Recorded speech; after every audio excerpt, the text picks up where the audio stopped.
அழகே அழகு சரியில்ல. டுடே எபிசோட்ல நீங்க ரேவதி எல்லாம் ரொம்பவே சந்தோஷமா பேசிக்கிட்டு இருக்காங்க. வீட்டுக்கு போ கிளம்புற நீ அப்படின்ற மாதிரி சொல்லிட்டு இருக்கிற போது தங்கராஜோட வாய்ஸ் கேட்குது. என்ன இது தங்கராஜ் அண்ணனோட வாய்ஸ் கேட்குது அப்படின்னு சொல்லிட்டு எல்லாருமே ரொம்பவே பதட்டமா வெளியே வராங்க. போதாத குறைக்கு நம்ம லக்ஷ்மி வேற ரேவதி மாப்பிள்ள வந்திருக்காரு பாமான்னு சொல்லிட்டு கூப்பிடுறாங்க. ரேவதியும் பயந்து போய் வந்துட்டு இருக்காங்க. இல்ல டைம் ஆச்சு, பசங்களை வேற அம்மா கிட்ட விட்டுட்டு வந்திருக்கா.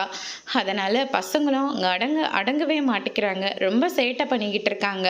டைம் ஆச்சு இல்லை, அதனால தான் ரேவதியை கூட்டிகிட்டு போகலான்னு வந்தேன்.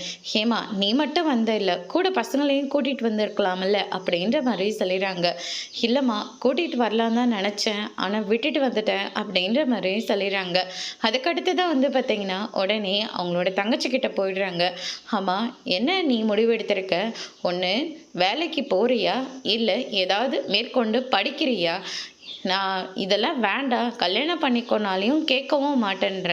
அங்கே விருந்துக்கு போன இடத்துல சேரக்கூடாதவங்க கூட சேர்ந்து ஏதாவது பண்ணி வச்சிருக்கியா அப்படின்னு சொல்லிட்டு கேட்டுட்ருக்காங்க. நம்ம பொண்ணை சரியாத்தான் வளர்ப்போம், ஆனால் என்ன பண்ணுறது, சொல்வார் பேச்சு கேட்டாக்க ஒன்றுமே பண்ண முடியாது, அவங்க பேச்சை கேட்டு ஆடிக்கிட்டு இருப்பாங்க அப்படின்ற மாதிரி சொல்லிடுறாங்க.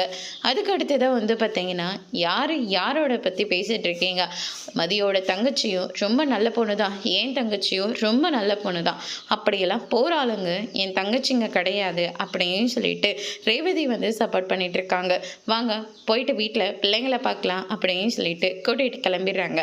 மாப்பிள்ளைய வழி அனுப்பி வச்சுட்டு வந்துடுறேன் அப்படின்னு சொல்லிட்டு ராகவனும் அங்கேருந்து கிளம்பிடுறாங்க. அதுக்கு அடுத்ததால் லக்ஷ்மி இருந்துட்டு உன் வாயில் என்னைக்கு நீ 7:30 கூட்டிகிட்டு வரப்போறியோ தெரியல, எதுக்கு தான் இப்படியெல்லாம் பேசிக்கிட்டு இருக்கியோ, மாப்பிள்ளைக்கிட்டையும் இப்படியெல்லாம் பேசினதுனால தான் மாப்பிள்ளை என்றைக்குமே நல்லது மட்டும்தான் சொல்லுவார். ஆனால் அதை விட்டுட்டு தேவையில்லாமல் மாப்பிள்ளைக்கிட்ட பேசிக்கிட்டு இருந்த இப்போ பாரு மாப்பிள்ளை எப்படியெல்லாம் கொச்சிக்கிட்டு போகிறாருன்னு அப்படின்ற மாதிரி சொல்லிக்கிட்டு இருக்காங்க. அதுக்கு அடுத்து தான் பார்த்தீங்கன்னா நான் என்ன தப்பாக பேசிட்டேன், அவர் போகிற இடத்துல வாயை வச்சுட்டு என்ன வேலைக்கு போனோமோ அந்த வேலையை மட்டும் முடிச்சுட்டு வரணும், தேவையில்லாமல் வாய் வார்த்தையை விட்டால் அப்படி தான் நடக்கும் அப்படின்ற மாதிரி சொல்லிடுறாங்க. இப்படிப்பட்ட ஒரு வாயடியை என் வாழ்க்கையில் நான் பார்த்ததே இல்லைடா சாமி அப்படின்ற மாதிரி புலம்பிட்டு இருக்காங்க. அதுக்கடுத்து தான் பாக்கியராஜ் இருந்துட்டு மலரோட ஆசையை நிறைவேற்றுறதுக்காக சுரேஷை ஸ்டேஷன்லேயே பார்க்கறதுக்காக போகிறாங்க. சுரேஷ் இருந்துட்டு கேஸ் விஷயமா வெளியே போனேன்னு இன்ஸ்பெக்டர் வேறு ஜீப் எடுத்துகிட்டு போயிட்டாரு, நான் தான் பைக்கில் கிளம்பணும் அப்படின்னு சொல்லிட்டு பின்னாடியே கிளம்பி போயிடுறாங்க. சுரேஷ் கிட்ட வண்டி கிடைக்காது அப்படின்னு சொல்லிட்டு அவங்க ஃப்ரெண்டுக்கு ஃபோன் பண்ணி கேட்டுக்கிட்டு இருக்காங்க. இந்த பக்கம் நம்ம பாப்பாவை நம்ம மதி தூங்க வச்சிடறாங்க. உனக்கு தான் நிறைய கஷ்டமாக போச்சு இல்லை, நீ மட்டும் எனக்கு ஹெல்ப் பண்ணாமல் இருந்திருந்தா இந்த ஆசை நிறைவேறிக்காது. இது வரைக்கும் நான் ஆசைப்பட்டது எதுவுமே எனக்கு கிடைச்சது அல்ல, ஆனால் இந்த வாட்டி உன்னால அது எனக்கு கிடைக்க போது, இனிமே எல்லாமே உங்களுக்கு கிடைக்கும் அப்படின்னு சொல்லிட்டு மதியம் சப்போர்ட் பண்ணி பேசிக்கிட்டு இருக்காங்க. அதுக்கு அடுத்ததான் பார்த்தீங்கன்னா நான் அவருக்கு ஃபோன் பண்ணிட்டு ரெடி ஆகுறேன் அப்படின்னு சொல்லிட்டு பாக்கியராஜுக்கு ஃபோன் பண்ணுறாங்க. பாக்கியராஜும் நீ ரெடி ஆகுமா அப்படின்ற மாதிரி சொல்லிடுறாரு.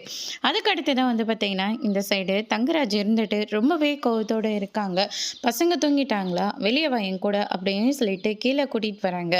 உன் அண்ணியோட பிறந்தநாளை கொண்டாடுறது ரொம்ப முக்கியமாக, அந்த மலரோட சின்ன பிள்ளையா பிறந்தநாளை கொண்டாடுறதுக்காக கோயிலுக்கு போகிறோன்னு சொல்லிட்டு வயசான எங்கள் அம்மாவை விட்டுட்டு பசங்களை அவங்கக்கிட்ட விட்டுட்டு நீ மட்டும் ஜாலியாக போயிட்டு வரல அப்படின்ற மாதிரி பயங்கரமாக திட்டிகிட்டு இருக்காங்க.